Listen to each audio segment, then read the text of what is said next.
ಶ್ರೀರಾಮಕೃಷ್ಣ ವಚನವೇದ ದಕ್ಷಿಣೇಶ್ವರದಲ್ಲಿ ಶ್ರೀರಾಮಕೃಷ್ಣರ ಜನ್ಮ ಮಹೋತ್ಸವ 18ನೇ ಫೆಬ್ರವರಿ 1883 ಮಾಘ ಶುಕ್ಲ ದ್ವಾದಶಿ ಭಾನುವಾರ.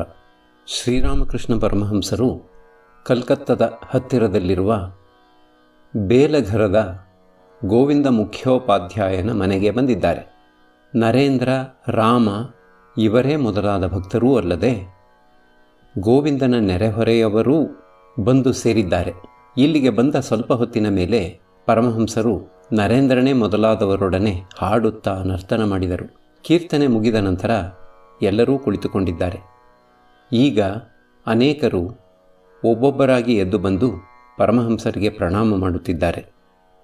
ಪರಮಹಂಸರು ಹೇಳುತ್ತಿದ್ದಾರೆ, ನನಗೇಕೆ, ಭಗವಂತನಿಗೆ ಪ್ರಣಾಮ ಮಾಡಿ. ಪರಮಹಂಸರು ಮತ್ತೆ ಈಗ ಹೇಳುತ್ತಿದ್ದಾರೆ, ಭಗವಂತನೇ ಎಲ್ಲವೂ ಆಗಿದ್ದಾನೆ, ಆದರೆ ಕೆಲವು ವಸ್ತುಗಳಲ್ಲಿ ಮಾತ್ರ ವಿಶೇಷವಾಗಿ ವ್ಯಕ್ತವಾಗಿದ್ದಾನೆ. ಉದಾಹರಣೆಗೆ ಸಾಧುಗಳಲ್ಲಿ. ಹಾಗಾದರೆ ದುಷ್ಟರಿದ್ದಾರಲ್ಲ, ಹುಲಿ ಸಿಂಹಗಳಿವೆಯಲ್ಲ ಎಂಬುದಾಗಿ ನೀನು ಕೇಳಬಹುದು. ಹೌದು, ನಿಜ. ಆದರೆ ಹುಲಿ ಭಗವಂತನನ್ನು ಆಲಿಂಗನ ಮಾಡಿಕೊಳ್ಳಲು ಯತ್ನಿಸಬಾರದು. ದೂರದಿಂದಲೇ ಅದಕ್ಕೆ ಪ್ರಣಾಮ ಮಾಡಿ ಹೊರಟು ಬಂದು ಬಿಡಬೇಕು. ಉದಾಹರಣೆಗೆ ನೀರನ್ನು ತೆಗೆದುಕೋ. ಕೆಲವು ನೀರನ್ನು ಕುಡಿಯಬಹುದು, ಇನ್ನು ಕೆಲವನ್ನು ಪೂಜೆಗೆ ಉಪಯೋಗಿಸಬಹುದು, ಮತ್ತೆ ಕೆಲವನ್ನು ಸ್ನಾನಕ್ಕೆ ಉಪಯೋಗಿಸಬಹುದು, ಮತ್ತೂ ಕೆಲವನ್ನು ಮುಸುರೆ ತಿಕ್ಕಲು ಮಾತ್ರ ಉಪಯೋಗಿಸಬಹುದು. ಒಬ್ಬ ನೆರೆಯವ, ವೇದಾಂತ ಮತ ಏನು ಹೇಳುತ್ತದೆ? ಶ್ರೀರಾಮಕೃಷ್ಣರು ವೇದಾಂತವಾದಿಗಳು ಹೇಳುತ್ತಾರೆ, ಸೋಹಂ ಎಂದರೆ ನಾನೇ ಭಗವಂತ, ಬ್ರಹ್ಮಸತ್ಯಂ ಜಗನ್ಮಿಥ್ಯ, ನಾನು ಎಂಬುದೂ ಮಿಥ್ಯ, ಕೇವಲ ಆ ಪರಬ್ರಹ್ಮ ಮಾತ್ರ ಸತ್ಯ. ಆದರೆ ಅಹಂ ಎಂಬುದು ಹೋಗುವುದಿಲ್ಲವಾದ್ದರಿಂದ ನಾನು ಭಗವಂತನ ದಾಸ, ಭಗವಂತನ ಪುತ್ರ, ಭಗವಂತನ ಭಕ್ತ ಎಂಬ ಭಾವ ಬಹಳ ಒಳ್ಳೆಯದು. ಕಲಿಯುಗಕ್ಕೆ ಭಕ್ತಿಯೋಗವೇ ಶ್ರೇಯಸ್ಕರವಾದದ್ದು. ಭಕ್ತಿಯಿಂದಲೇ ಆತನ ಸಾಕ್ಷಾತ್ಕಾರವನ್ನು ಪಡೆದುಕೊಳ್ಳಬಹುದು. ದೇಹ ಬುದ್ಧಿ ಇತ್ತು ಎಂದರೆ ವಿಷಯ ಬುದ್ಧಿ ಇದ್ದೇ ಇರುತ್ತದೆ. ರೂಪ, ರಸ, ಗಂಧ, ಸ್ಪರ್ಶ, ಶಬ್ದ ಇವು ವಿಷಯಗಳು. ವಿಷಯ ಬುದ್ಧಿ ಹೋಗಬೇಕಾದರೆ ಬಹಳ ಕಷ್ಟ. ವಿಷಯ ಬುದ್ಧಿ ಇರುವವರೆಗೆ ಸೋಹಂ ಭಾವ ಉಂಟಾಗದು. ತ್ಯಾಗಿಗಳಿಗೆ ವಿಷಯ ಬುದ್ಧಿ ಬಹಳ ಕಡಿಮೆ. ಸಂಸಾರಿಗಳು ಸರ್ವದಾ ವಿಷಯ ಚಿಂತನೆಯಲ್ಲಿಯೇ ನಿರತರಾಗಿರುತ್ತಾರೆ. ಆದ್ದರಿಂದ ಅವರಿಗೆ ದಾಸೋಹಂ ಭಾವ. ನೆರೆಯವ, ನಾವು ಪಾಪಿಗಳು, ನಮಗೇನು ಗತಿ? ಶ್ರೀರಾಮಕೃಷ್ಣರು ಭಗವಂತನ ನಾಮಗುಣ ಕೀರ್ತನೆ ಮಾಡಿದ್ದೇ ಆದರೆ ದೇಹಕ್ಕೆ ಸಂಬಂಧಪಟ್ಟ ಪಾಪಗಳೆಲ್ಲ ಕಾಲಿಗೆ ಬುದ್ಧಿ ಹೇಳುತ್ತವೆ. ದೇಹವೆಂಬ ವೃಕ್ಷದಲ್ಲಿ ಪಾಪವೆಂಬ ಹಕ್ಕಿಗಳು ಕುಳಿತುಕೊಳ್ಳುತ್ತವೆ. ಭಗವಂತನ ನಾಮಗುಣ ಕೀರ್ತನೆ ಮಾಡುವುದೇ ಕೈಚಪ್ಪಾಳೆ ಹೊಡೆದ ಹಾಗೆ. ಕೈಚಪ್ಪಾಳೆ ಹಾಕಿದೊಡನೆಯೇ ಮರದಿಂದ ಎಲ್ಲ ಹಕ್ಕಿಗಳು ಓಡಿ ಹೋಗುವ ಹಾಗೆ ಭಗವಂತನ ನಾಮಗುಣ ಕೀರ್ತನೆ ಮಾಡಿದೊಡನೆಯೇ ಎಲ್ಲ ಪಾಪಗಳೂ ಕಂಬಿ ಕೀಳುತ್ತವೆ. ಮತ್ತೆ ನೋಡು, ಹುಲ್ಲುಗಾವಲಿನಲ್ಲಿ ತೆಗೆದಿರುವ ಕುಂಟೆಯ ನೀರು ಸೂರ್ಯನ ತಾಪದಿಂದ ತನ್ನಷ್ಟಕ್ಕೆ ತಾನೇ ಇಂಗಿ ಹೋಗಿಬಿಡುತ್ತದೆ. ಅದೇ ರೀತಿಯಾಗಿ ಪಾಪ ಪುಷ್ಕರಣಿಯ ನೀರು ಭಗವಂತನ ನಾಮಗುಣ ಕೀರ್ತನೆಯಿಂದ ತನ್ನಷ್ಟಕ್ಕೆ ತಾನೇ ಇಂಗಿ ಹೋಗಿಬಿಡುತ್ತದೆ. ಪ್ರತಿದಿನವೂ ಅಭ್ಯಾಸ ಮಾಡುತ್ತಿರಬೇಕು. ಅಂದು ಸರ್ಕಸ್ಸಿಗೆ ಹೋಗಿದ್ದೆ. ಅಲ್ಲಿ ನೋಡಿ ಬಂದೆ, ಒಂದು ಕುದುರೆ ಬಹಳ ವೇಗವಾಗಿ ಓಡುತ್ತಿದ್ದುದನ್ನು ಮತ್ತು ಅದರ ಮೇಲೆ ಒಬ್ಬ ಇಂಗ್ಲೀಷು ಮಹಿಳೆ ಒಂಟಿಕಾಲಿನಲ್ಲಿ ನಿಂತುಕೊಂಡಿರುತ್ತಿದ್ದುದನ್ನು. ಹಾಗೆ ಮಾಡಬೇಕಾದರೆ ಆಕೆ ಎಷ್ಟು ಕಾಲ ಅಭ್ಯಾಸ ಮಾಡಿರಬೇಕು? ಹೋಗಲಿ, ಭಗವಂತನ ದರ್ಶನ ಬೇಕೆಂದು ಒಮ್ಮೆಯಾದರೂ ಅಳು. ಇವೆರಡೂ ಅದಕ್ಕೆ ಸಾಧನ, ಅಭ್ಯಾಸ ಮತ್ತು ಅನುರಾಗ. ಅಂದರೆ ಆತನ ದರ್ಶನ ಪಡೆಯಬೇಕೆಂಬ ವ್ಯಾಕುಲತೆ. ಗಂಟೆ ಅಪರಾಹ್ನ 1. ಪರಮಹಂಸರು ಭಕ್ತರೊಡನೆ ಊಟಕ್ಕೆ ಕುಳಿತುಕೊಂಡಿದ್ದಾರೆ. ಒಬ್ಬ ಕೆಳಗಿನ ಪ್ರಾಂಗಣದಲ್ಲಿ ಹಾಡುತ್ತಿದ್ದಾನೆ. ಏಳು ತಾಯಿ ಏಳು ತಾಯಿ, ಎಷ್ಟು ಕಾಲ ನಿದ್ದೆಗೈವೆ ಮೂಲಾಧಾರ ಪದ್ಮದಿ. ಏಳು ತಾಯಿ ಶಿವನಿರುವ 1000 ತಳ, ಕಮಲವರಳಲೆನ್ನ ಶಿರೋ ಮಧ್ಯದಿ. ಷಟ್ಚಕ್ರವ ಭೇದಿಸಮ್ಮ, ಮನದ ವ್ಯಥೆಯ ನೀಗಿಸಮ್ಮ, ಓ ಚೇತನ ರೂಪಿಣಿ. ಈ ಹಾಡನ್ನು ಕೇಳಿ ಪರಮಹಂಸರು ಸಮಾಧಿಸ್ಥರಾಗಿ ಬಿಟ್ಟರು. ಇಡೀ ಶರೀರ ಸ್ಥಿರವಾಗಿ ಬಿಟ್ಟಿದೆ. ಕೈ ಎಲೆ ಮುಂದೆ ಇಟ್ಟದ್ದು ಇಟ್ಟ ಹಾಗೇ ನಿಂತಿದೆ. ಊಟ ಮಾಡುವುದು ನಿಂತು ಹೋಗಿಬಿಟ್ಟಿತು. ಬಹಳ ಹೊತ್ತಾದ ನಂತರ ಕಿಂಚಿತ್ ಪ್ರಕೃತಿಸ್ಥರಾಗಿ ಹೇಳುತ್ತಿದ್ದಾರೆ, ನಾನು ಕೆಳಕ್ಕೆ ಇಳಿದು ಹೋಗಬೇಕು, ನಾನು ಕೆಳಕ್ಕೆ ಇಳಿದು ಹೋಗಬೇಕು. ಒಬ್ಬ ಭಕ್ತ ಅವರನ್ನು ಬಹಳ ಎಚ್ಚರಿಕೆಯಿಂದ ಕೆಳಕ್ಕೆ ಇಳಿಸಿಕೊಂಡು ಹೋಗುತ್ತಿದ್ದಾನೆ. ಇನ್ನೂ ಭಾವಾವಿಷ್ಟರಾಗಿಯೇ ಗಾಯಕನ ಹತ್ತಿರ ಹೋಗಿ ಕುಳಿತುಕೊಂಡರು. ಅಷ್ಟರಲ್ಲಿ ಹಾಡೂ ಮುಗಿಯಿತು. ಪರಮಹಂಸರು ಆತನನ್ನು ವಿನಯದಿಂದ ಕೇಳಿಕೊಳ್ಳುತ್ತಿದ್ದಾರೆ, ಬಾಬು, ಮತ್ತೊಮ್ಮೆ ಭಗವತಿಯ ಹಾಡು ಕೇಳಬೇಕೆಂದಿದ್ದೇನೆ. ಗಾಯಕ ಹಾಡಲಾರಂಭಿಸಿದ.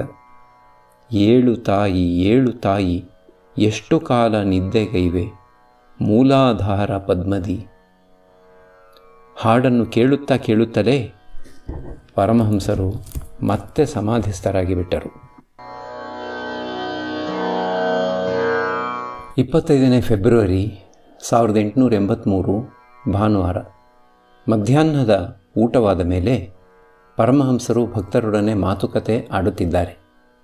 ರಾಮ, ಕೇದಾರ, ನಿತ್ಯಗೋಪಾಲ, ಮಾಸ್ಟರ್ ಮತ್ತು ಇನ್ನೂ ಕೆಲವರು ಕಲ್ಕತ್ತದಿಂದ ಬಂದಿದ್ದಾರೆ. ರಾಖಾಲ, ಹರೀಶ, ಲಾಟು, ಹಾಜರ ಈಗ ಸ್ವಲ್ಪ ಕಾಲದಿಂದ ಪರಮಹಂಸರೊಡನೆಯೇ ಇದ್ದಾರೆ. ವಿಶ್ವವಿದ್ಯಾನಿಲಯದ 4 ಡಿಗ್ರಿಗಳನ್ನು ಪಡೆದುಕೊಂಡು ಸರ್ಕಾರದ ಹುದ್ದೆಯಲ್ಲಿರುವ ಚೌಧುರಿಯೂ ಬಂದಿದ್ದಾನೆ. ಆತ ಸ್ವಲ್ಪ ಕಾಲದ ಹಿಂದೆ ಪತ್ನಿಯನ್ನು ಕಳೆದುಕೊಂಡದ್ದರಿಂದ ಶಾಂತಿಗಾಗಿ ಆಗಾಗ ಪರಮಹಂಸರ ದರ್ಶನಕ್ಕೆ ಬರುತ್ತಿದ್ದಾನೆ. ಶ್ರೀರಾಮಕೃಷ್ಣರು ರಾಮ ಮತ್ತು ಉಳಿದ ಭಕ್ತರಿಗೆ. ರಾಖಾಲ, ನರೇಂದ್ರ, ಭವನಾಥ ಇವರು ನಿತ್ಯಸಿದ್ಧರು. ಹುಟ್ಟಿದಂದಿನಿಂದಲೂ ಆತ್ಮಜಾಗೃತಿ ಉಳ್ಳವರಾಗಿದ್ದಾರೆ. ಲೋಕ ಶಿಕ್ಷಣಕ್ಕಾಗಿಯೇ ಜನ್ಮಧಾರಣೆ ಮಾಡಿದ್ದಾರೆ. ಕೃಪಾಸಿದ್ಧರು ಎಂಬ ಹೆಸರಿನ ಇನ್ನೊಂದು ಗುಂಪಿನವರಿದ್ದಾರೆ. ಅವರಿಗೆ ಇದ್ದಕ್ಕಿದ್ದ ಹಾಗೆ ಭಗವಂತನ ಕೃಪೆ ದೊರೆತು, ಆತನ ದರ್ಶನ ದೊರೆತು, ಜ್ಞಾನ ದೊರೆತು ಬಿಡುತ್ತದೆ. ಉದಾಹರಣೆಗೆ, ಸಾವಿರಾರು ವರ್ಷಗಳಿಂದಲೂ ಕತ್ತಲೆ ತುಂಬಿಕೊಂಡಿದ್ದ ಕೋಣೆಯನ್ನು ತೆಗೆದುಕೊಳ್ಳಿ. ಅಲ್ಲಿಗೆ ಬೆಳಕು ತೆಗೆದುಕೊಂಡು ಹೋದರೆ ಅದು ಒಡನೆಯೇ ಬೆಳಗಲಾರಂಭಿಸುತ್ತದೆ ವಿನಾ ಕಿಂಚಿತ್ ಕಿಂಚಿತ್ತಾಗಿ ಅಲ್ಲ. ಯಾರು ಸಂಸಾರಿಗಳೋ ಅವರು ಸಾಧನೆಯಲ್ಲಿ ತೊಡಗಬೇಕು. ನಿರ್ಜನ ಪ್ರದೇಶದಲ್ಲಿ ಹೋಗಿ ವ್ಯಾಕುಲ ಹೃದಯದಿಂದ ಭಗವಂತನನ್ನು ಕರೆಯಬೇಕು. ಚೌಧುರಿಗೆ ಪಾಂಡಿತ್ಯದಿಂದ ಅವರು ಸಾಕ್ಷಾತ್ಕಾರವನ್ನು ಪಡೆಯಲಾಗುವುದಿಲ್ಲ. ವಿಚಾರದ ಮೂಲಕ ಯಾರು ತಾನೇ ಆತನ ಆದ್ಯಂತವನ್ನು ಅರಿತುಕೊಳ್ಳಬಲ್ಲರು? ಯಾವುದರಿಂದ ಆತನ ಪಾದಪದ್ಮಗಳಲ್ಲಿ ಭಕ್ತಿಯುಂಟಾಗುವುದೋ ಅದಕ್ಕಾಗಿ ಎಲ್ಲರೂ ಪ್ರಯತ್ನ ಮಾಡಬೇಕು. ಆತನ ಐಶ್ವರ್ಯ ಅನಂತವಾದ್ದು. ಎಷ್ಟು ಅಂತ ಅರಿತುಕೊಳ್ಳಲಾದೀತು? ಆತನ ಕಾರ್ಯವನ್ನು ಎಂದಿಗಾದರೂ ಅರಿತುಕೊಳ್ಳಲು ಸಾಧ್ಯವಾದೀತೆ? ಭೀಷ್ಮದೇವ ಸಾಕ್ಷಾತ್ ಅಷ್ಟವಸುಗಳಲ್ಲಿ ಒಬ್ಬ. ಆತನೂ ಶರಶಯ್ಯೆಯಲ್ಲಿ ಮಲಗಿ ಅಳಲಾರಂಭಿಸಿದ. ಆತ ಹೇಳಿದ, ಏನಾಶ್ಚರ್ಯ ಇದು, ಪಾಂಡವರೊಡನೆ ಸರ್ವದಾ ಸಾಕ್ಷಾತ್ ಭಗವಂತನೇ ಇದ್ದಾನೆ. ಆದರೂ ಅವರ ದುಃಖ ವಿಪತ್ತುಗಳಿಗೆ ಕೊನೆಯೇ ಇಲ್ಲವಲ್ಲ. ಭಗವಂತನ ಕಾರ್ಯವನ್ನು ಯಾರು ತಾನೇ ಅರಿತುಕೊಳ್ಳಬಲ್ಲರು? ಕೆಲವರು ಭಾವಿಸುತ್ತಾರೆ, ನಾವು ಸಾಧನೆ ಭಜನೆ ಮಾಡಿಬಿಟ್ಟಿದ್ದೇವೆ, ನಾವು ಕೃತಾರ್ಥರಾಗಿ ಬಿಟ್ಟೆವು. ಆದರೆ ಸೋಲು ಗೆಲುವು ಎಲ್ಲವೂ ಆತನ ಕೈಯಲ್ಲಿ. ಇಲ್ಲಿ ಒಬ್ಬ ವೇಶ್ಯೆ ಕೊನೆಯ ಉಸಿರಿನವರೆಗೂ ಪೂರ್ಣ ಪ್ರಜ್ಞೆಯೆಂದಿದ್ದು ಗಂಗಾಪ್ರಾಪ್ತಿಯನ್ನು ಹೊಂದಿದಳು. ಚೌಧರಿ, ಭಗವದ್ದರ್ಶನ ಪಡೆಯುವ ಬಗೆ ಹೇಗೆ? ಶ್ರೀರಾಮಕೃಷ್ಣರು, ಈ ಕಣ್ಣುಗಳಿಂದ ಆತನನ್ನು ನೋಡಲಾಗುವುದಿಲ್ಲ. ಆತ ದಿವ್ಯ ಚಕ್ಷು ಕೊಡುತ್ತಾನೆ, ಆಗ ಮಾತ್ರವೇ ನೋಡಬಹುದು. ಭಗವಂತ ತನ್ನ ವಿಶ್ವರೂಪವನ್ನು ಅರ್ಜುನನಿಗೆ ತೋರಿಸಲೋಸುಗ ಆತನಿಗೆ ದಿವ್ಯ ಚಕ್ಷು ಕೊಟ್ಟ. ನಿಮ್ಮ ತತ್ವಶಾಸ್ತ್ರ ಕೇವಲ ಊಹಾಪೋಹದಿಂದ ತುಂಬಿದೆ, ಕೇವಲ ವಿಚಾರದಲ್ಲೇ ತೊಡಗಿರುತ್ತದೆ. ಹಾಗೆ ಮಾಡುವುದರಿಂದ ಭಗವಂತನ ಸಾಕ್ಷಾತ್ಕಾರವನ್ನು ಪಡೆಯಲಾಗುವುದಿಲ್ಲ. ರಾಗಭಕ್ತಿ ಅಂದರೆ ಅನುರಾಗ ಸಹಿತವಾದ ಭಕ್ತಿ ಉಂಟಾಯಿತು ಎಂದರೆ ಭಗವಂತನ ಹೃದಯ ಸುಮ್ಮನೆ ಇರಲಾರದು. ತನ್ನ ಭಕ್ತರ ಭಕ್ತಿ ಕಂಡರೆ ಆತನಿಗೆ ಎಷ್ಟು ಪ್ರೀತಿ ಗೊತ್ತೇ? ಹಸುವಿಗೆ ಹಿಂಡಿಯೊಡನೆ ನೆನೆಸಿದ ನೆಲ್ಲು ಹುಲ್ಲು ಕಂಡರೆ ಎಷ್ಟು ಪ್ರೀತಿಯೋ ಅಷ್ಟು. ಅದು ಗಬ ಗಬ ಅಂತ ತಿಂದು ಬಿಡುತ್ತದೆ. ರಾಗಭಕ್ತಿ ಎಂಬುದು ಶುದ್ಧ ಭಕ್ತಿ, ಅಹೇತುಕ ಭಕ್ತಿ. ಉದಾಹರಣೆಗೆ ಪ್ರಹ್ಲಾದನದು. ಒಂದು ಪಕ್ಷ ನೀನು ಒಬ್ಬ ದೊಡ್ಡ ಧನಿಕನ ಹತ್ತಿರ ದಿವಸವೂ ಹೋಗುತ್ತಿದ್ದೀಯೆ, ಆದರೆ ಆತನಿಂದ ಮಾತ್ರ ಏನನ್ನೂ ಅಪೇಕ್ಷಿಸುತ್ತಿಲ್ಲ. ಸುಮ್ಮನೆ ಆತನ ದರ್ಶನ ಪಡೆಯಲು ಮಾತ್ರ ಹೋಗುತ್ತಿದ್ದೀಯೆ ಅಂತ ಇಟ್ಟುಕೋ. ಆತನೇನಾದರೂ ನಿನಗೆ ಉಪಕಾರ ಮಾಡಲು ಮುಂದೆ ಬಂದರೆ ನೀನು ಹೇಳುತ್ತೀಯೆ, ದಯವಿಟ್ಟು ಕಷ್ಟ ತೆಗೆದುಕೊಳ್ಳಬೇಡಿ, ನನಗೇನೂ ಬೇಕಾಗಿಲ್ಲ, ತಮ್ಮ ದರ್ಶನ ಪಡೆಯಲು ಮಾತ್ರ ಬಂದಿದ್ದೇನೆ. ಇದಕ್ಕೆ ಅಹೇತುಕ ಭಕ್ತಿ ಅಂತ ಹೆಸರು. ನಿನಗೆ ಭಗವಂತನಿಂದ ಏನೂ ಬೇಕಾಗಿಲ್ಲ, ಸುಮ್ಮನೆ ನೀನು ಆತನನ್ನು ಪ್ರೀತಿಸುತ್ತೀಯೆ. ಹೀಗೆಂದು ಹೇಳಿ ಪರಮಹಂಸರು ಹಾಡಲಾರಂಭಿಸಿದರು. ಮುಕ್ತಿ ಪದವನ್ನು ನೀಡಲೆನಗೆ ಮನವಿದ್ದರೂ ಶುದ್ಧ ಭಕ್ತಿಯ ಕೊಡಲು ಹಿಂಜರಿವೆನು. ಪರಿಶುದ್ಧ ಪ್ರೇಮವನ್ನು ಪಡೆವ ಆ ಜಗವಂದ್ಯ ಮೂರು ಲೋಕವ ಮೆಟ್ಟಿ ನಿಲ್ಲುವವನು. ಪರಮಹಂಸರು ಮಾತು ಮುಂದುವರಿಸುತ್ತಿದ್ದಾರೆ. ಮುಖ್ಯವಾಗಿ ಭಗವಂತನಲ್ಲಿ ರಾಗಭಕ್ತಿ ಬೆಳೆಸಿಕೊಳ್ಳಬೇಕು, ವಿವೇಕ ವೈರಾಗ್ಯಗಳನ್ನು ಅಭಿವೃದ್ಧಿಗೊಳಿಸಬೇಕು. ಚೌಧರಿ, ಮಹಾಶಯರೇ, ಗುರುವಿಲ್ಲದೆ ಭಗವಂತನ ಸಾಕ್ಷಾತ್ಕಾರ ದೊರೆಯುವುದಿಲ್ಲವೇ? ಶ್ರೀರಾಮಕೃಷ್ಣರು, ಸಚ್ಚಿದಾನಂದನೇ ಗುರು.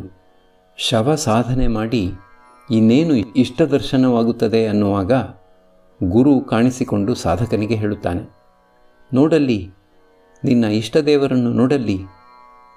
ಬಳಿಕ ಗುರು ಇಷ್ಟದೇವರಲ್ಲಿ ಲೀನನಾಗಿ ಬಿಡುತ್ತಾನೆ.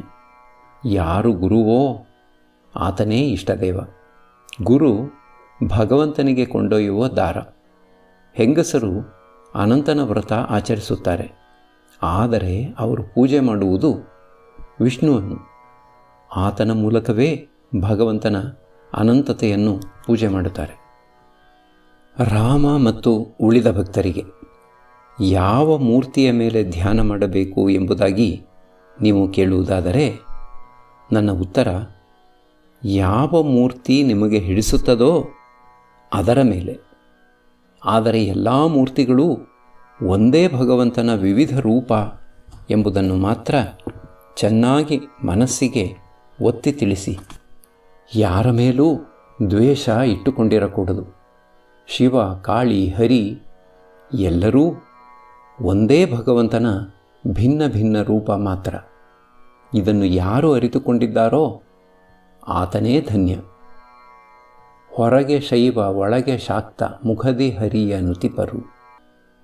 ಒಂದು ಕಿಂಚಿತ್ತೂ ಕಾಮಕ್ರೋಧಾದಿಗಳು ಇಲ್ಲದೇ ಇದ್ದವು ಎಂದರೆ ಶರೀರ ಬದುಕಿರದು.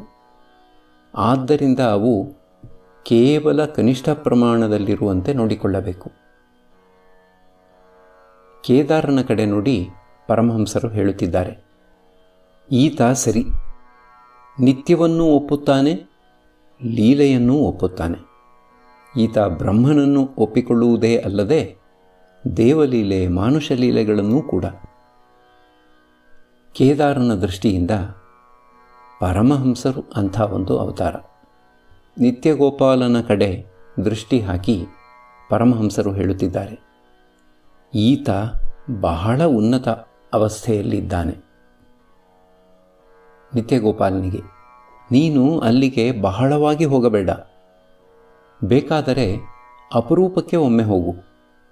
ಭಕ್ತೆಯಾಗಿರಬಹುದು, ಆದರೆ ಆಕೆ ಹೆಂಗಸು ಎಂಬುದನ್ನು ಮರೆಯಬೇಡ. ಆದ್ದರಿಂದ ಎಚ್ಚರಿಕೆ.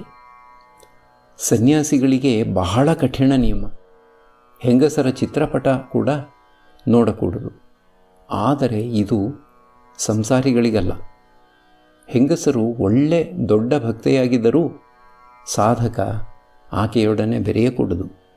ಜಿತೇಂದ್ರಿಯನಾಗಿದ್ದರೂ ಲೋಕ ಶಿಕ್ಷಣಾರ್ಥವಾಗಿ ಸನ್ಯಾಸಿ ಹಾಗೆ ವರ್ತಿಸಬೇಕಾಗುತ್ತದೆ. ಸನ್ಯಾಸಿಯ 100% ತ್ಯಾಗ ಕಣ್ಣಿಗೆ ಬಿದ್ದರೆ ತಾನೇ ಸಂಸಾರಿಗಳು ತ್ಯಾಗಿಗಳಾಗಲು ಪ್ರಯತ್ನಿಸುತ್ತಾರೆ. ಇಲ್ಲದಿದ್ದರೆ ಅವರು ಇನ್ನೂ ಆಳಕ್ಕೆ ಮುಳುಗಿಬಿಡುತ್ತಾರೆ. ಸನ್ಯಾಸಿ ಜಗದ್ಗುರು. 9 ಮಾರ್ಚ್ 1883 ಮಾಘ ಅಮಾವಾಸ್ಯೆ ಶುಕ್ರವಾರ. ಪರಮಹಂಸರು ತಮ್ಮ ಕೊಠಡಿಯಲ್ಲಿ ರಾಖಾಲ, ಮಾಸ್ಟರ್ ಮೊದಲಾದ ಕೆಲವು ಮಂದಿ ಭಕ್ತರೊಡನೆ ಕುಳಿತುಕೊಂಡಿದ್ದಾರೆ. ಗಂಟೆ ಸುಮಾರು ಬೆಳಗಿನ 9 ಇರಬೇಕು. ಇಂದು ಅಮಾವಾಸ್ಯೆ. ಅವರಿಗೆ ಅಮಾವಾಸ್ಯೆಯ ದಿನ ಸರ್ವದಾ ಜಗನ್ಮಾತೆಯ ಉದ್ದೀಪನ ಆಗುತ್ತಿರುತ್ತದೆ. ಆದ್ದರಿಂದ ಇಂದು ಮತ್ತೆ ಮತ್ತೆ ಭಗವತಿಯ ಉದ್ದೀಪನ ಆಗುತ್ತಿದೆ. ಅವರು ಭಕ್ತರಿಗೆ ಹೇಳುತ್ತಿದ್ದಾರೆ, ಭಗವಂತನೇ ವಸ್ತು, ಉಳಿದುವೆಲ್ಲ ಅವಸ್ತು. ಭಗವತಿ ಎಲ್ಲರನ್ನೂ ತನ್ನ ಮಹಾಮಾಯೆಯಿಂದ ಮುಗ್ಧರನ್ನಾಗಿ ಮಾಡಿಬಿಟ್ಟಿದ್ದಾಳೆ. ಮನುಷ್ಯರ ಕಡೆ ನೋಡು, ಬದ್ಧ ಜೀವರೇ ಅಧಿಕವಾಗಿದ್ದಾರೆ. ಅವರು ಬಹಳವಾಗಿ ಕಷ್ಟ ದುಃಖಕ್ಕೆ ಈಡಾಗುತ್ತಾರೆ. ಆದರೂ ಅದೇ ಕಾಮಕಾಂಚನದಲ್ಲೇ ಆಸಕ್ತಿ. ಒಂಟೆ ನೆಗ್ಗಲು ಮುಳ್ಳು ತಿನ್ನುತ್ತದೆ. ಅದರ ಬಾಯಿಂದ ರಕ್ತ ಧಾರಾಕಾರವಾಗಿ ಹರಿಯುತ್ತದೆ. ಆದರೂ ಅದು ಮತ್ತೆ ಅದೇ ಮುಳ್ಳನ್ನು ತಿನ್ನುತ್ತದೆ. ಹೆರಿಗೆ ಸಮಯದಲ್ಲಿ ನೋವು ತಾಳಲಾರದೆ ಹೆಂಗಸರು ಸಂಕಲ್ಪ ಮಾಡಿಕೊಳ್ಳುತ್ತಾರೆ. ಅಯ್ಯೋ, ಏನು ಕಷ್ಟವಪ್ಪ ಇದು, ಬೇಕಾದದ್ದಾಗಲಿ ಇನ್ನೆಂದಿಗೂ ಪತಿಯ ಸಹವಾಸ ಮಾಡುವುದಿಲ್ಲ. ಆದರೆ ಮತ್ತೆ ಎಲ್ಲವನ್ನೂ ಮರೆತು ಬಿಡುತ್ತಾರೆ. ಕಣ್ತೆರೆದು ನೋಡು, ಯಾರೂ ಭಗವಂತನಿಗಾಗಿ ಹುಡುಕುತ್ತಿಲ್ಲ. ಅನಾನಸ್ ಹಣ್ಣು ಬಿಸಾಡಿ ಜನ ಅದರ ಎಲೆ ತಿನ್ನುತ್ತಿದ್ದಾರೆ. ಒಬ್ಬ ಭಕ್ತ, ಒಳ್ಳೆಯದು, ಭಗವಂತ ಈ ಸಂಸಾರಕ್ಕೆ ಏಕೆ ನಮ್ಮನ್ನು ದಬ್ಬಿ ಇಟ್ಟಿದ್ದಾನೆ? ಶ್ರೀರಾಮಕೃಷ್ಣರು, ಸಂಸಾರ ಕರ್ಮಕ್ಷೇತ್ರ. ಕರ್ಮ ಮಾಡುತ್ತಾ ಮಾಡುತ್ತಾ ಜ್ಞಾನೋದಯವಾಗಿ ಬಿಡುತ್ತದೆ. ಗುರು ಶಿಷ್ಯನಿಗೆ ಕೆಲವು ಕೆಲಸಗಳನ್ನು ಮಾಡುವ ಹಾಗೆ, ಇನ್ನು ಕೆಲವನ್ನು ಮಾಡದೇ ಇರುವ ಹಾಗೆ ಉಪದೇಶ ಬೀಯುತ್ತಾನೆ. ಕರ್ಮ ಮಾಡುತ್ತಾ ಮಾಡುತ್ತಾ ಮನಸ್ಸಿನ ಕೊಳೆ ತೊಳೆದು ಹೋಗಿಬಿಡುತ್ತದೆ. ಇದು ಒಳ್ಳೆಯ ಡಾಕ್ಟರನ್ನ ಕೈಗೆ ಬಿದ್ದದ್ದೇ ಆದರೆ ಔಷಧ ಕುಡಿಯುತ್ತಾ ರೋಗ ಹೊರಟು ಹೋಗುವ ಹಾಗೆ. ಏಕೆ ಭಗವಂತ ನಮ್ಮನ್ನು ಸಂಸಾರದಿಂದ ಬಿಡುಗಡೆ ಮಾಡುತ್ತಿಲ್ಲ ಗೊತ್ತೇ? ರೋಗ ಗುಣ ಆಗಬೇಕು, ಬಳಿಕ ಬಿಡುಗಡೆ. ಕಾಮಕಾಂಚನವನ್ನು ಭೋಗಿಸಬೇಕೆಂಬ ಇಚ್ಛೆ ಹೊರಟು ಹೋದೊಡನೆಯೇ ನಮ್ಮನ್ನು ಬಿಡುಗಡೆ ಮಾಡಿಬಿಡುತ್ತಾನೆ. ಒಮ್ಮೆ ಹೋಗಿ ಆಸ್ಪತ್ರೆಗೆ ದಾಖಲಾದ ಎಂದರೆ ಮತ್ತೆ ಓಡಿ ಬರಲಾಗುವುದಿಲ್ಲ.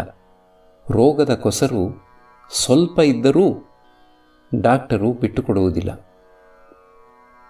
ಈಗ ಕೆಲವು ಕಾಲದಿಂದ ಪರಮಹಂಸರು ಯಶೋದೆಯಂತೆ ವಾತ್ಸಲ್ಯ ಭಾವದಿಂದ ತುಂಬಿ ತುಳುಕಾಡುತ್ತಿದ್ದಾರೆ. ಆದ್ದರಿಂದ ಅವರು ರಾಖಾಲನನ್ನು ತಮ್ಮ ಹತ್ತಿರವೇ ಇಟ್ಟುಕೊಂಡಿದ್ದಾರೆ. ರಾಖಾಲ ಪರಮಹಂಸರನ್ನು ಗೋಪಾಲ ಭಾವದಿಂದ ನೋಡುತ್ತಿದ್ದಾನೆ. ಮಗು ಹಾಲು ಕುಡಿಯುವಾಗ ತಾಯನ್ನು ಒರಗಿ ಕುಳಿತುಕೊಳ್ಳುವ ರೀತಿಯಲ್ಲಿ ರಾಖಾಲನೂ ಆಗಾಗ ಪರಮಹಂಸರ ತೊಡೆಯ ಮೇಲೆ ಹೋಗಿ ಕುಳಿತುಕೊಳ್ಳುತ್ತಿರುತ್ತಾನೆ. ರಾಖಾಲ ಈ ರೀತಿಯಾಗಿ ಪರಮಹಂಸರ ತೊಡೆಯ ಮೇಲೆ ಕುಳಿತಿದ್ದಾಗ ಒಬ್ಬ ಬಂದು ತಿಳಿಸಿದ, ಗಂಗೆಯಲ್ಲಿ ದೊಡ್ಡ ಉಬ್ಬರ ಬರುತ್ತಿದೆ ಎಂಬುದಾಗಿ.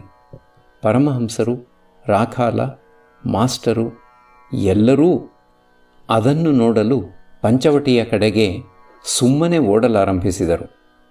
ಆ ಉಬ್ಬರಕ್ಕೆ ಸಿಕ್ಕಿ ಒಂದು ದೋಣಿ ಸುಮ್ಮನೆ ಹೊಯ್ದಾಡುತ್ತಾ ಇರುವುದನ್ನು ನೋಡಿ ಪರಮಹಂಸರು ಕೂಗಿಕೊಳ್ಳುತ್ತಿದ್ದಾರೆ, ಅಲ್ಲಿ ನೋಡು, ಇಲ್ಲಿ ನೋಡು. ಭಗವಂತನ ಕೃಪೆಯಿಂದ ಅದಕ್ಕೇನೂ ಆಗದೇ ಇರಲಿ. ಈಗ ಎಲ್ಲರೂ ಪಂಚವಟಿಯಲ್ಲಿ ಕುಳಿತುಕೊಂಡಿದ್ದಾರೆ. ಉಬ್ಬರವಿಳಿತಕ್ಕೆ ಕಾರಣ ಏನು ಎಂಬುದಾಗಿ ಪರಮಹಂಸರು ಮಾಸ್ಟರನ್ನು ಕೇಳಿದರು. ಮಾಸ್ಟರ್ ನೆಲದ ಮೇಲೆ ಸೂರ್ಯ, ಚಂದ್ರ, ಭೂಮಿಗಳ ನಕ್ಷೆ ಬರೆದು ಗುರುತ್ವಾಕರ್ಷಣೆ ಎಂದರೇನು, ಉಬ್ಬರವಿಳಿತ, ಪೂರ್ಣಿಮೆ, ಅಮಾವಾಸ್ಯೆ, ಗ್ರಹಣ ಇವೆಲ್ಲ ಹೇಗಾಗುತ್ತವೆ ಎಂಬುವುಗಳ ವಿಷಯವಾಗಿ ವಿವರಿಸಲಾರಂಭಿಸಿದ. ಶ್ರೀರಾಮಕೃಷ್ಣರು ಮಾಸ್ಟರಿಗೆ, ಹೋಗು, ನನಗೊಂದೂ ಅರ್ಥವಾಗುತ್ತಿಲ್ಲ. ತಲೆ ತಿರುಗಲಾರಂಭಿಸುತ್ತಿದೆ, ತಲೆ ನೋಯಲಾರಂಭಿಸಿದೆ. ಒಳ್ಳೆಯದು, ಅಷ್ಟೊಂದು ದೂರದಲ್ಲಿರುವ ವಸ್ತುಗಳ ಸಂಬಂಧವಾಗಿ ಅರಿತ ಬಗೆ ಹೇಗೆ? ನೋಡು, ನಾನು ಚಿಕ್ಕವನಿದ್ದಾಗ ಚೆನ್ನಾಗಿ ಚಿತ್ರ ಬರೆಯಲು ಆಗುತ್ತಿತ್ತು. ಆದರೆ ಲೆಕ್ಕ ಮಾತ್ರ ನನಗೆ ತಲೆನೋವು ತರುತ್ತಿತ್ತು. ಸಾಮಾನ್ಯ ಲೆಕ್ಕವನ್ನು ಕಲಿತುಕೊಳ್ಳಲೂ ನನ್ನ ಕೈಯಲ್ಲಿ ಆಗಲಿಲ್ಲ. ಈಗ ಪರಮಹಂಸರು ಹಿಂದಿರುಗಿ ತಮ್ಮ ಕೊಠಡಿಗೆ ಬಂದಿದ್ದಾರೆ. ಗೋಡೆಗೆ ತೂಗು ಹಾಕಿದ್ದ ಯಶೋದೆಯ ಚಿತ್ರ ನೋಡಿ ಹೇಳುತ್ತಿದ್ದಾರೆ, ಚಿತ್ರ ಚೆನ್ನಾಗಿ ಬಂದಿಲ್ಲ. ಆಕೆ ಹೂವಾಡೆಗಿತ್ತಿಯ ಹಾಗೆ ಕಾಣುತ್ತಿದ್ದಾಳೆ. ಮಧ್ಯಾಹ್ನದ ಊಟ ಆದ ನಂತರ ಪರಮಹಂಸರು ಸ್ವಲ್ಪ ಹೊತ್ತು ವಿಶ್ರಮಿಸಿಕೊಂಡರು. ಅಧರಸೇನ ಮತ್ತು ಇನ್ನೂ ಕೆಲವು ಮಂದಿ ಭಕ್ತರು ಕ್ರಮೇಣ ಬಂದು ಸೇರಲಾರಂಭಿಸಿದರು. ಅಧರಸೇನ ಪರಮಹಂಸರನ್ನು ದರ್ಶನ ಮಾಡಿದ್ದು ಇದೇ ಮೊದಲನೇ ಸಲ. ಆತನಿಗೆ ಮನೆ ಕಲ್ಕತ್ತಾದಲ್ಲಿ ಇದೆ. ಡೆಪ್ಯೂಟಿ ಮ್ಯಾಜಿಸ್ಟ್ರೇಟ್ ಆಗಿದ್ದಾನೆ. ವಯಸ್ಸು 30ರ ಹತ್ತಿರ. ಅಧರಸೇನ ಶ್ರೀರಾಮಕೃಷ್ಣರಿಗೆ, ಮಹಾಶಯರೇ, ನನ್ನದೊಂದು ಪ್ರಶ್ನೆ. ದೇವರ ಮುಂದೆ ಬಲಿ ಕೊಡುವುದು ಒಳ್ಳೆಯದೇ? ಜೀವಹಿಂಸೆ ಮಾಡಿದ ಹಾಗೆ ಆಗುತ್ತದೆಯಲ್ಲ? ಶ್ರೀರಾಮಕೃಷ್ಣರು, ವಿಶೇಷ ಸಂದರ್ಭಗಳಲ್ಲಿ ಬಲಿ ಕೊಡಲು ಶಾಸ್ತ್ರ ಅನುಮತಿ ಇದ್ದಿದೆ. ವಿಧಿವತ್ ಬಲಿ ದೋಷವಾದದ್ದೇನಲ್ಲ. ಉದಾಹರಣೆಗೆ ಅಷ್ಟಮಿ ತಿಥಿಗಳಲ್ಲಿ ಹೋತನ ಬಲಿ. ನಾನು ಈಗ ಅಂಥ ಮಾನಸಿಕ ಅವಸ್ಥೆಯಲ್ಲಿದ್ದೇನೆ. ನಿಂತುಕೊಂಡು ಬಲಿ ಕೊಡುವುದನ್ನು ನೋಡಲಾಗುತ್ತಿಲ್ಲ. ಭಗವತಿಗೆ ಅರ್ಪಿಸಿದ ಮಾಂಸವನ್ನು ಈಗ ತಿನ್ನಲಾಗುತ್ತಿಲ್ಲ. ಭಗವತಿ ಕೋಪಿಸಿಕೊಂಡು ಬಿಡುವಳು ಏನೋ ಎಂದು ಹೆದರಿ ಅದನ್ನು ಮೊದಲು ಬೆರಳಿನಿಂದ ಮುಟ್ಟಿ ತಲೆಗೆ ಸವರಿಕೊಳ್ಳುತ್ತೇನೆ. ಮತ್ತೆ ನನಗೆ ಅಂಥ ಮಾನಸಿಕ ಅವಸ್ಥೆ ಬರುತ್ತದೆ. ಆಗ ಸರ್ವಭೂತಗಳಲ್ಲೂ ಭಗವಂತನಿರುವುದು ಕಾಣಬರುತ್ತದೆ. ಇರುವೆಗಳಲ್ಲಿ ಕೂಡ ಆ ಅವಸ್ಥೆಯಲ್ಲಿ ಯಾವುದಾದರೂ ಜೀವಿ ಸತ್ತು ಹೋಯಿತು ಎಂದರೆ ಮನಸ್ಸಿಗೆ ಸಮಾಧಾನ ತಂದುಕೊಳ್ಳುತ್ತೇನೆ. ಆತ್ಮ ಜನ್ಮ ಮೃತ್ಯುಗಳಿಗೆ ಅತೀತವಾದದ್ದರಿಂದ ನಾಶ ಹೊಂದಿದ್ದು ಕೇವಲ ದೇಹ ಮಾತ್ರ ಎಂಬುದಾಗಿ. ಹೆಚ್ಚಾಗಿ ವಿಚಾರದಲ್ಲಿ ತೊಡಗುವುದು ಶ್ರೇಯಸ್ಕರವಲ್ಲ. ಭಗವತಿಯ ಪಾದಗಳಲ್ಲಿ ಭಕ್ತಿ ಇದ್ದರೆ ಅದೇ ಯಥೇಷ್ಟ. ಅಧಿಕವಾಗಿ ವಿಚಾರದಲ್ಲಿ ತೊಡಗಿದರೆ ಮನಸ್ಸಿನೊಳಗೆ ಎಲ್ಲ ಕಲಸಿಕೊಂಡು ಬಿಡುತ್ತದೆ. ಕೆರೆಯ ಮೇಲ್ಭಾಗದಲ್ಲಿ ನೀರನ್ನು ತುಂಬಿಕೊಂಡರೆ ಅದು ಶುದ್ಧವಾಗಿರುತ್ತದೆ. ಕೈಯನ್ನು ಆಳಕ್ಕೆ ಹಾಕಿ ಕಲಕಿದರೆ ನೀರು ಬಗ್ಗಡವಾಗುತ್ತದೆ. ಆದ್ದರಿಂದ ಭಗವಂತನನ್ನು ಭಕ್ತಿಗಾಗಿ ಪ್ರಾರ್ಥನೆ ಮಾಡಿಕೊ. ಧ್ರುವನದು ಸಕಾಮ ಭಕ್ತಿ, ರಾಜ್ಯ ಪ್ರಾಪ್ತಿಗಾಗಿ ತಪಸ್ಸು ಮಾಡಿದ. ಆದರೆ ಪ್ರಹ್ಲಾದನದು ಅಹೇತುಕ ಭಕ್ತಿ. ಒಬ್ಬ ಭಕ್ತ ಭಗವಂತನ ಸಾಕ್ಷಾತ್ಕಾರ ಪಡೆಯುವ ಬಗೆ ಹೇಗೆ?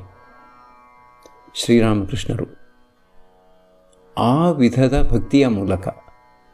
ಆದರೆ ಭಗವಂತನನ್ನು ಬಲಾತ್ಕರಿಸಿ ಕೇಳಬೇಕು, ಹೇಳುವಂತಿರಬೇಕು, ಹೇ ಭಗವಂತ, ನೀನು ನಿನ್ನ ದರ್ಶನ ಕೊಡುವುದಿಲ್ಲವೇ? ಈಗೋ ನೋಡು, ಕೊರಳಿಗೆ ಕತ್ತಿ ಹಾಕಿಕೊಳ್ಳುತ್ತೇನೆ. ಇದಕ್ಕೆ ಭಕ್ತಿಯ ತಮಸ್ಸು ಅಂತ ಹೆಸರು. ಭಕ್ತ ಭಗವಂತನನ್ನು ನೋಡಲು ಸಾಧ್ಯವೇ? ಶ್ರೀರಾಮಕೃಷ್ಣರು ಹೌದು, ಖಂಡಿತವಾಗಿಯೂ. ಎರಡೂ ರೂಪದಲ್ಲೂ ಭಗವಂತನನ್ನು ಸಾಕಾರ ರೂಪದಲ್ಲಿ, ಅಂದರೆ ಚಿನ್ಮಯ ರೂಪದಲ್ಲಿ ದರ್ಶನ ಮಾಡಬಹುದು. ಮನುಷ್ಯನಲ್ಲೂ ಆತನನ್ನು ಪ್ರತ್ಯಕ್ಷವಾಗಿ ನೋಡಬಹುದು. ಅವತಾರ ಪುರುಷನನ್ನು ನೋಡಿದ್ದೇ ಆದರೆ ಭಗವಂತನನ್ನೇ ನೋಡಿದ ಹಾಗೆ. ಭಗವಂತ ಯುಗ ಯುಗದಲ್ಲೂ ಮಾನುಷ ರೂಪ ಧರಿಸಿ ಅವತರಿಸುತ್ತಾನೆ.